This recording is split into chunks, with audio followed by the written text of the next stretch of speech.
Bismillah ve salatu ve selamu ala Resulillah ve ala alihi ve sahbihi ve men valah. İnşallah Teala bu derslik dersimiz Şeyh Abdüsselam Berces rahimahullah'ın urfat berilen ve berilmedik tevessüllerin kitabının devamı. Geçenki dersimizde ama Allah Teala'nın gözelatlar sıfatlarını tevessül etmekle Allah onun delillerini Allah ve den salih amallan olsa ikincisi onun bilen tevessül etmekle Allah üçüncüsü tevessülün ufqat berilen tevessülün üçüncü görünüşü ama bir salih adaminin bir nama ulama gow adaminin diri bolsa şonun yanına gelip nama şonun duası bilen nama tevessül etmeklik bolya ve onun delili şonu alayat inşallah taala. Yana bunga girmedimizden öň nama şertlerini aýtýar. Bir adamyň duasını tevessül etjek bolsa näçe şerti bar? Birinci bilen şol bir salih adam bolmaly. Yani bir dua dile getirilýän adam bolmaly. Gidip hiç kimem näme bir alqaşa, ya bir binamaz, ya bir narkoman, ya bir kunty, bozuk aýallary näme dua dile gedip beräý diýip durany. Yani adata wala näme bir salih bu adamlaň näme ýanyna barlýar. Birinji şerti näme bolmaly? Diri bolmaly. Şunukdan bir diri adamynyň duasyny tevessül etjek bolsaň birinji şerti näme bolmaly? Diri bolmaly. İkinci şerti näme? Sen şoňa dua dile gedip berdiňde şo eşitýän bolmaly. Şunuňmy? Eşitýän bolmaly. Üçüncü şerti näme? Senin haýyş etýän zadyň şo başarýan bolmaly. Şunuňmy? Başarýan bolmaly. Şulan şertler haýsam bolsa bir bolmasa eýem sen näme etýän şirke düşýän. Enne diri bolmaly we eşitýän bolmaly diýdiňiz nähilek. Misal üçin ýeli biz Türkmenistanda, dogry-dämi? Mekke Medine'de de bir salih adam madi beşdi. Dogry-dämi? Şo Mekke Medine baryp şol adama ýanyna baryp, plana sen maňa Allah'dan ilim dileş diýsem. Dileş başarýan başarana. Başarýar. Urfat dal şoňa. Urfat. Emma oturan yerimden şonu gözöňme getirip diýen planaga maňa ilim dileş diýen. Şo eşit başarýan gaýypdan çağırlan ýerinde. Eşit başarana eýem şirk bolýar. Şunuňmy? Şirk bolýar. Çoň şüpnäme hukmany surata 3 şert tapylmaly. Birinji bilen şo dua dile getirjek bolýan adamyň diri bolmaly. İkinji bilen hem eşitýän bolmaly. Üçüncü şert hem näme seniň şonun haýyş etýän zadyň başarýan bolmaly. Mysal üçin bir salih adamyň ýanyna baryp, men oglum ýok, maňa Allahdan ogul dileş diýsek, dilek başarýan başarana, dileş başarýan. Emma baryp men oglum ýok, maňa ogul ber diýsek, ogul berip bilýän dir adam. Direm berenak, ölüm berenak. Eýem näme bolýar? Şirk bolýar. Taýyp, bir salih adam ölüpdir. Ölüpdir däl şu dirika diýel. Bir adam salih adam ýanyna bardyk. Näme ogulgy Allahdan maňa dileş diýär. Diri adam dileş berbilýär, dileş berbilýär. Dileş berbilýär. Ölüpdir. Gabryna bardyk. Dogry-da, ölen soň gabryna baryp şoňa näme diýär? Sen haýatyňda bile dileşýädiň, ölen soň maňa näme? Ogulgy dileş ber diýär, gabryna diýär bar. Ölen soň baryp ýüzlenýär. Şo eşitip başarýarmy? Eşitip başarana. Eşdäýse de ölü adam dua dile gedip başarýarmy? Başarana. Eýem näme bolýar ýan suraty? Şirk bolýar. Şunuňmy? Şoň şüp näme diýär? An-naw'u-s-salisu tevessülün, urfat berilen tevessülün. Üçüncü görnüşi. Et-tevessulu ila Allah Teala bi du'a'i ahadil ahya'al hadirin mimmen urifa bis-salahi wal-istiqama. Tevessül etsen bolýar diýen ama Allah'ın ýanyna nämäni bir diri bolan, sen näme dua dile gedip berdiňde şonu eşitjek ýerde bolan näme adamlaň dua dilegini. Näme bir salah bilen, gowluk bilen, takwalyk bilen tanalan adamlar diýär. Bir adam gowluk bilen, bir takwalyk bilen tanalan bolsa diýär. Şo diri bolsa diýär. Şunuňmy? We näme şolong dua dileglerini tevessül etsen bolýar diýär. Delili näme? Yusuf surasynyň 97-98-nji aýatynda Allah Teala Yusuf'un doğanları barada näme habar berýär? Qalu ya abana astaghfir lana dhunubana inna kunna khati'in. Qala sawfa astaghfiru lakum rabbi innahu huwal ghafurur rahim. Hasanna näme Yusuf'un doğanları Yusuf'a hıyanet edenlerine ökünýärler we ökünenoklar eden zatlarına ökünýärler, doğru dämi? We özleriniň günäkärdigini bilýärler. Haçanna özlerini günäkär saýyp we eden zatlaryna ökünenlerine nämet diýen Yusuf'un doğanlary. Allah Taala aýtýar. Qalu hemmesi gelip näme qaqalaryna ýüzülenler. Ya abana ey qaqamız. İstagfir lana zunubana. Allah'dan sen näme bize dilek edip ber bizim günahlarymyzy bağışlar ýalar. Şunuňmy? Inna kunna khati'in biz ýalňyşypdyr ýalar. Oğullar nämet Yusuf'un doğanlary, Yaqub peýgamberiň dogasyny nämetler tewessül etdiler. Ey qaqa diýdiler bize gaty ýalňyşypdyr. Biz günah etdik. Şunuňmy? Şoň üçin bizem tawba eder, istigfar eder diýene senem doga dilek et Allah'dan näme sonra bizim günahlarymyzyň bağışlamagyny diýdiler.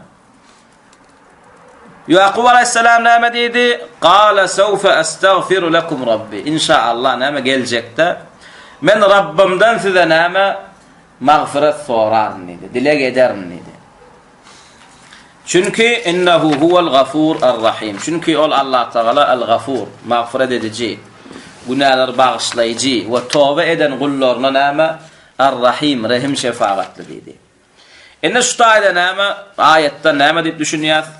Diri adamynyň ýanyna gelip maňa bir zat dileşip ber diýmekligiň näme ursgatdygy we şoňa da näme şonuň dogasyna da näme tewessül diýilýär. Yani adam kim bilen kimin arasynda bolan oğullary bilen peýgamberiň arasynda bolan. Şu görnüş şirk bolýan bolsa Yaqub aleyhisselam näme derdi? Gaýtarardy. Yaqub aleyhisselam gaýtarmady, etdi, dogry näme? Eýem şo zadyň ursgatdygyny we Allah Taala da iqrar etdi, ayet indirdi. Yaqub aleyhisselam senin etýäniň däl diýmedi. Eýem näme? Allah Taala däl diýmedik bolsa bu näme ýanky 3-nji görnüşi tewessülüň 3-nji görnüşi näme şeriat ursgat berýän eken. Olam näme diýär? Faqat talabu min abihim Yaqub aleyhisselam we huwa hayyun hadirun an yastaghfir Allah lahum. Yani ayette näme alýar? Yani Yaqub'un oğulları talep etdiler qaqalaryndan Yaqub aleyhisselamdan. Näme Yaqub aleyhisselam hayyun, görýän diridi, görýän birinji şerti, diridi. İkinji şerti hazır, barıp oğullar gönümel özünden haýyş etdiler, dinläp, näme eşitip başardy haýyşlaryny. Ve en yastaghfir lahum. Haýyşlar nämedi? Qaqa senem bize Allah'dan näme günahymyzyň geçmekligini näme dileşdiýdi. Taýp Yaqub aleyhisselam doga dilek etip başarýardy, başaranapdy. Başaryan da talep ettiler. Yaqub aleyhisselam näme sawfa astaghfiru näme diýdi? Qala sawfa astaghfiru lakum rabbi. Bolýar men näme Allah'dan size mağfiret dilep bererim diýdi. Tayyib. Bular birinji delili. Şunukdami? Inne näme diýär? Wa mislu hada ma şuri'a lil mu'minina min ityanihim min-nabi sallallahu aleyhi ve sellem fi hali hayatihi li ajli an yastaghfirallahu lahum.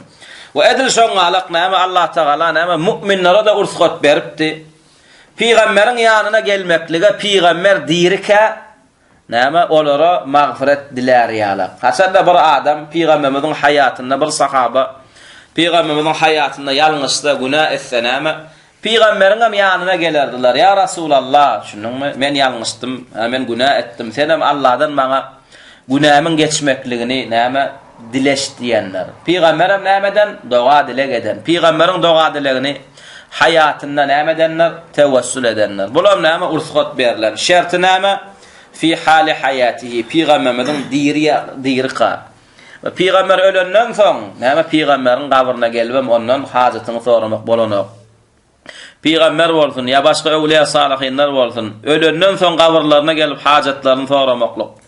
Ya olardan näme gyssanagda olar çağırmaklyk ya olar Allah bilen arasyn Allah bilen arada arys tutunmaklyk olar näme şirke girýär. Emma dirike barıp özünden başaryan zatlaryny soramaklyk şirk däl. Ol ursgat berilen tewessül. Nisa surasının 64-nji ayetinde Allah Taala näme diýär? "Walaw annahum إذ ظلموا أنفسهم جاءوك فاستغفروا الله واستغفر لهم الرسول la vajadullaha tawwabar rahima.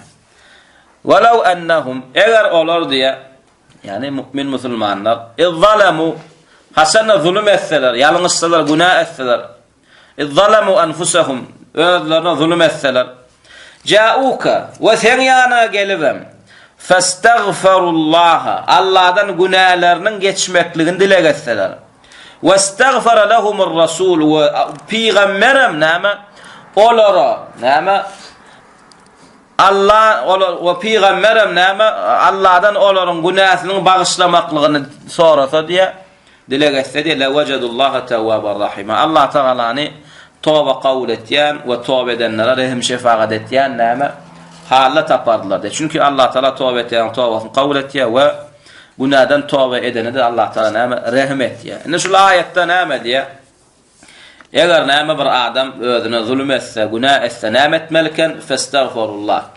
Allah Teala'dan nama günahının bağışlanmaklığını dile etmeliken. Ve özler nama ve şu peygamberin hayatındaki musulmanlara Allah Teala urfga dönmeriptir. Peygamberin yanına gel, peygamberden hem nama hayiş etmeklerini urfga beriptir. Hayiş etseniz urfga diyen Allah Teala. Namani ya Resulallah men günah ettim, men ecilledim, men zulüm ettim. Sedem Allah'dan bana dileş Allah Teala menin nama günahlarımı bağışlasın diye. Şimdi şu Allah'dan dile etse diye ve peygamberim olur için Allah'dan dile etse diye Allah Teala nama tövbe edicudur ve rahmet edicudur diye. Ama peygamberimiz ölenden son bolana. Şundan peygamber ölenden son peygamberin kabrına gelip peygamberimizden ya Resulallah menin nama günahlarımı bağışla deyip gönümel öğüdünden sorasan ya da nama soruş deysen nama eyyam ulu şirke düşýän, dinden çykýan. Ve hada fi hali hayatihi diye. Yani peygamberin yanına gelmeklige ursat beren Allah Teala diýirkä. Emma ba'da mamatihi emma ölenden soň fe innehu la yejuzu laha fe innehu la yejuzu lana an natluba minhu an yastaghfir lana. Emma peygamberimiz ölenden soň peygamberin kabryna gelip näme ondan bizim günahlarymyzyň bağışlanmaklaryny Allah'dan dilep berdip talep etmekligimiz bolmaýar. Yani eğer beydaysak bir nimeti ayam ursat berilmedik tevessüle geçýär, şirke düşýär. Onda kimden bolýanaken, kimin dogadylygyn tevessül etsek bolýanaken ve innema natlubu min salihin hayyin hazir diýär. Görýän bir salih adam hay bolmaly, diri bolmaly we ödem hazır bolmaly. Şundan senin dogadylygyň, senin näme haýyşyň eşitip bilýän bolmaly. Kema kana as-sahaba radıyallahu anhum yefaluna zalik. Zaten sahabalarım näme peygamber ölenden soň bir sahaba da peygamberin kabryna baranlar. Emma näme derdi sahabalarım? Öz aralarına qıtçılığa düşdiler ya bir musibete düşdiler. Öz işlerine bir salıha dua ettirirkenler. Emma peygamber ölenden soň peygamberin kabryna bar peygamberimizden haýyş etmek, dua dilek etmeklik. Dua dilek haýyş etmeklik ursat berilýän bolsa näme? Hey sahabalar şoňalyk peygamber söýüp dur kalar. Peygamber taşlap başkan yanına vardılar mı? Yok.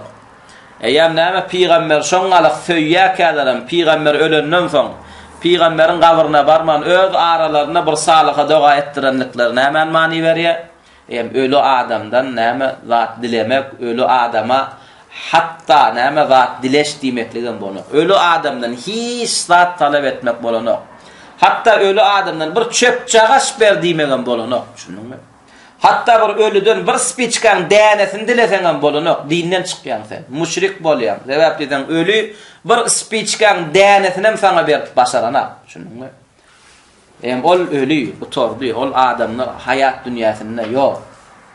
Emma diýirke gelip diýbilýän, diýirke haýyş edibilýän. Menem doga dilek etýän, senem maňa dileşip ber diýbilýän. Taýip Ömer radıyallahu anhu näme Peygamberimiz sallallahu aleyhi ve sellem ölenden soň näme etdi? Abbasyň doga dilegini näme etdi? Tevessül etdi. Gıççylyk gelende näme diýerken Ömer radıyallahu anhu ya Allah diýerken, Allah ýüzerken, ey Allah. Näme Peygamberimiz diýirke, Peygamberimiz bilen tevessül ederdik diýen. Yani Peygamberin doga dilegi bilen. Indi Peygamberimiz öldü diýen, ýöne gapdalymyzda Peygamberimizin Abbas kakasy bar diýen. Şoň şu eme Abbas çık doga dilek etdiýen. Abbasam çıkıp näme doga dilek edip ýagmyr namazyny okap näme ýagmyr dogasyny eden soň näme ýagyş ýagar eken. طيب طلب نعمة ولذا فإن عمر بن الخطاب رضي الله عنه طلب من العباس أن يدعو الله لهم وذلك بعد موت النبي صلى الله عليه وسلم. Ömer radıyallahu anhu dönemi Abbas'tan talep ederkenler dogadylar. Olam haçan Peygamberimiz ölenden soň. Ama Peygamberimiz diýer ki Peygamberimizin ýanyna baranlar. Peygamberimiz ölenden soň öz işlerine bir salihin ýanyna baranlar. وبما يدل على مشروعية هذا النوع من التوسل حديث الأعرابي الذي جاء إلى النبي صلى الله عليه وسلم فقال وينا نعم şu görnüşe yani bir salihin dogadylaryny tevessül etmeklige diýerke tevessül etmeklige näme delil bolýan hadis näme Peygamberimiň hayatynda Peygamberimizin ýanyna gelip Peygamberimizin dogadylaryny tevessül eden bir näme A'rabiynyň näme sözi. A'rabi diýdi bir çarwa arab. Bir gün Peygamberimiz sallallahu aleyhi ve sellem cumgada namaz okap, cumgada hutbe edýär. Bir näme çöllen bir näme çarwa arab gelip näme diýär? Ya Rasulullah diýär. Peygamberimize ýüzlenýär. Peygamberimiz munberde hutbe edýär. Näme diýär? Ey Allah'ın Rasulu diýär. Helekel mal. Yani mallara gyrlyp barýar diýär, susuzlukdan ýa. Ve ja'al iyal ve näme çağalaram näme diýär? Aç gyrlyp barýar diýär. Fad'u Allah lana an yughithana. Allah'dan dogadylar edip beray bide diye näme ýağmur ýagdyrsa diýdi. Görýän Peygamberimiz näme haýyş etdi? Ýağmur ýagdyrmaklyk näme dogasyny haýyş etdi. Ya Rasulullah halakel mal ve ja'al iyal ya Rasulullah diye. Näme mallar gyrlyk gidip barýar, çöp başı gurak gidip barýar we näme çağalar aç diye. Fad'u Allah lana an yughithana. Allah'dan dogadylar edip beray bize ýağmur ýagdyrsa diye. Şey diýdi wolinni farafa an nabi sallallahu aleyhi ve sellem. Peygamberimiz näme ellerini aldyryp dilek etdi diye. Yedeyhi yed'u. Dilek etdi wolinni sahabalar näme diye. Peygamberimiz dogasyny kesip elini düşürmäkä diye Medine'ň üstüne bulup bastı diye. Şunu. Medine'ň üstüne bulup basyp näme ýağış goýup başlady diye. Görýärmi ýanky näme delil? Bir adam salih adam diýirke haýyş edende haýyşyň edip başarýan bolsa şonuň dogadylaryna näme tevessül etse bolýar. Ve ta'ammal hadith Anas ibn Malik radıyallahu anhu anna Umar ibn al-Khattab radıyallahu anhu kana iza quhitu istaqa bil Abbas ibn Abdul Muttalib فقال اللهم إنا كنا نتوسل إليك بنبينا صلى الله عليه وسلم فتسقينا وإنا نتوسل إليك بعم نبينا فاسقنا قال فيسقون رواه البخاري أي فكان العباس رضي الله عنه يدعو الله فيسقون.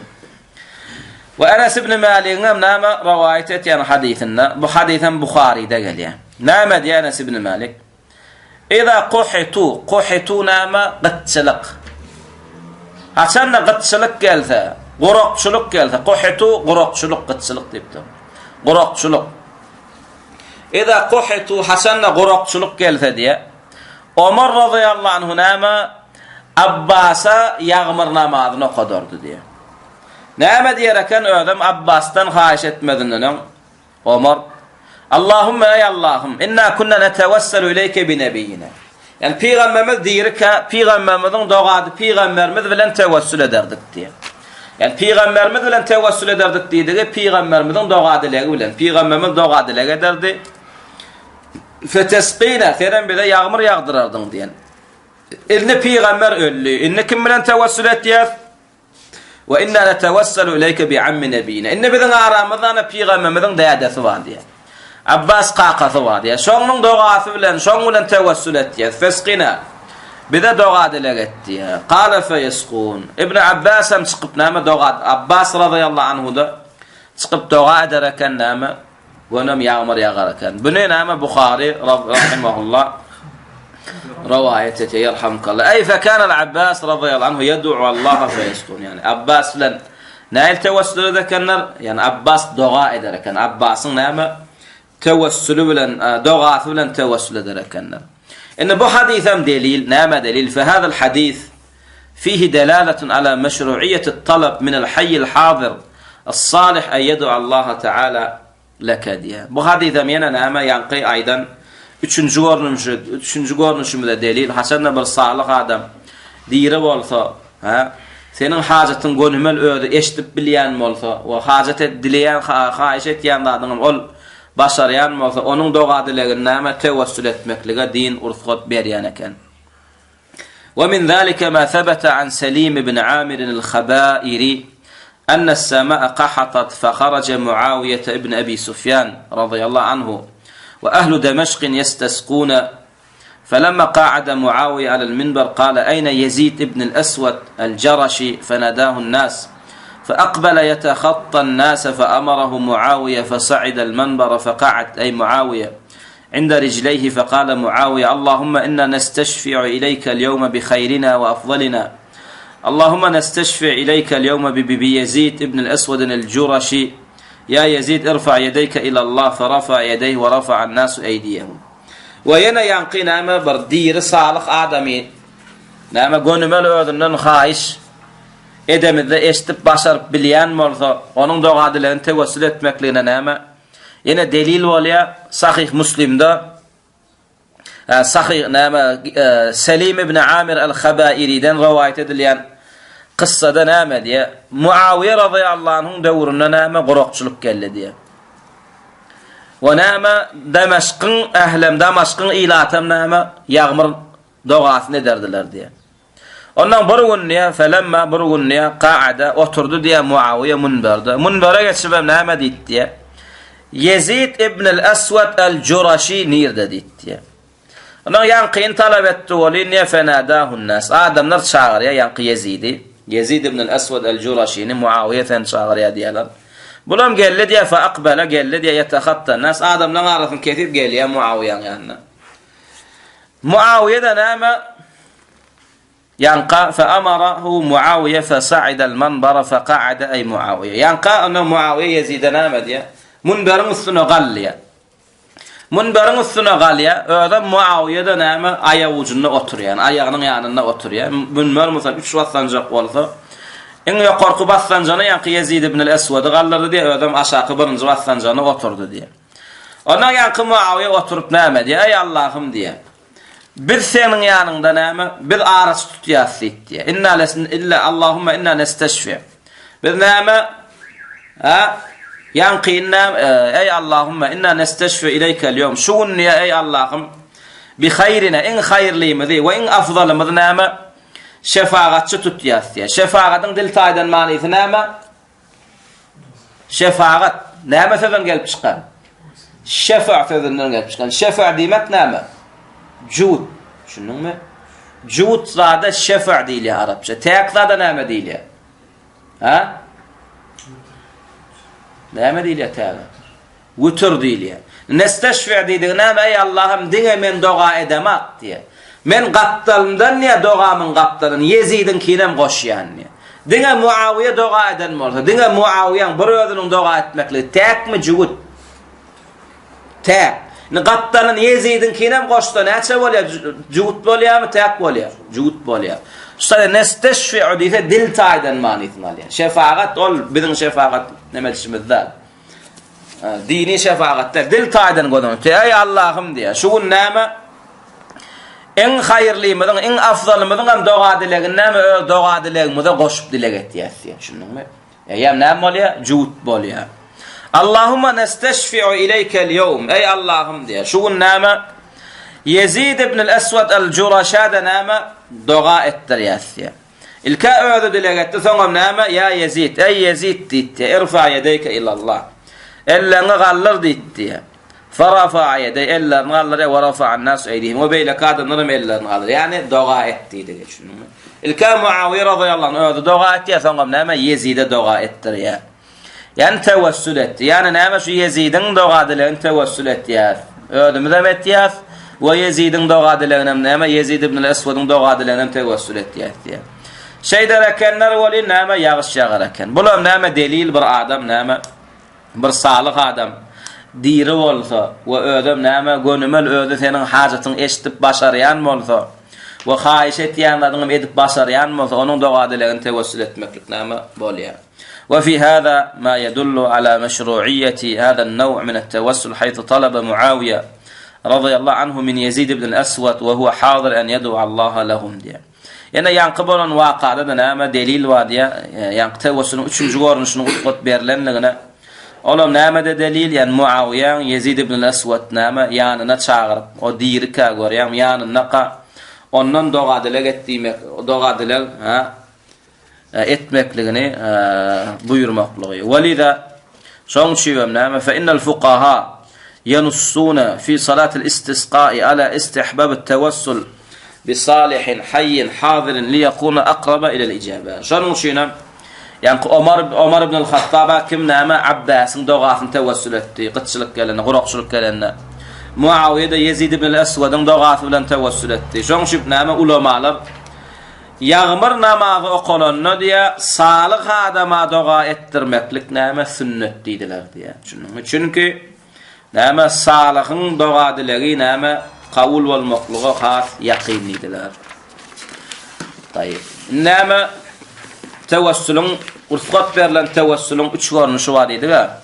Indi bunu allyk, indi de bundan soňra näme girýär? التوسل الممنوع شرعا دين taýdan näme gadagara edilen urfat berilmedik tawassul girýär.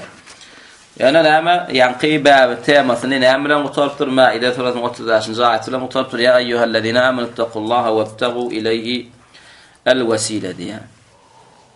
وبهذا القدر ننتهي من صور التوسل المشروع في باب الدعاء وكله داخل تحت قول الله تعالى إن ýanky aýdan zatlarymyz bilen tamamlaýar näme dinne urfat berilen suratlaryň tawassulun hemmesem näme doga dilen aşagyna girýär. Olam näme ýanky aýatda Maide 30-njy aýatynda Allah taala näme diýär? Iman edenler Allah'dan gorkun diýär we oňa näme sizi ýaqinlaşdyrjak zatlary tawassul edin diýär. Bizi Allah taala ýaqinlaşdyrjak zatlara näme ken? Doga dilen. Şunuňmy? Ibadat. Şunuňmy? Bizi Allah taala ýaqinlaşdyrjak adam näme? Ibadat eken. Şoň üçin kimde kim Allah'dan bir hajaty bar bolsa, bir hajat isleýän bolsa, bir maksat muradyna ýetmek isleýän bolsa, şu hajatyny soramazdan öň tawassul edip bilýän eken. Ýani nähilek tawassul edip bilýär? Din tarapynyň urfat berilen tawassul edip bilýär. Din tarapynyň näsana tawassul urfat berilipdir? 3 tanaqda. Birinjisi näme? Hajatyny soramazdan öň Allah taalaň atlaryny, sypatlaryny tawassul edip bilýän ekeni. İkinci görnüşi şu hajatyny soramazdan öň näme? Salyh amalyň bolsa, bir eden tagat, sogap işleňe bolsa, şolar tawassul edip bilýän ekeni. Üçüncü görnüşem ýanky alanymy. Bir hajatyny näme soramazdan öň bir näme takwa adamynyň, salyh adamynyň näme ýanyna bar. Eşitýän näme diýri wagtynda seniň hajatyny näme diýri adamynyň, diýri salyh adamynyň ýanyna baryp näme onuň doga dilegini tawassul näme edip bilýän ekeni. Inniki aljaklanmadan näme dinne urfat berilmedik tawassuller.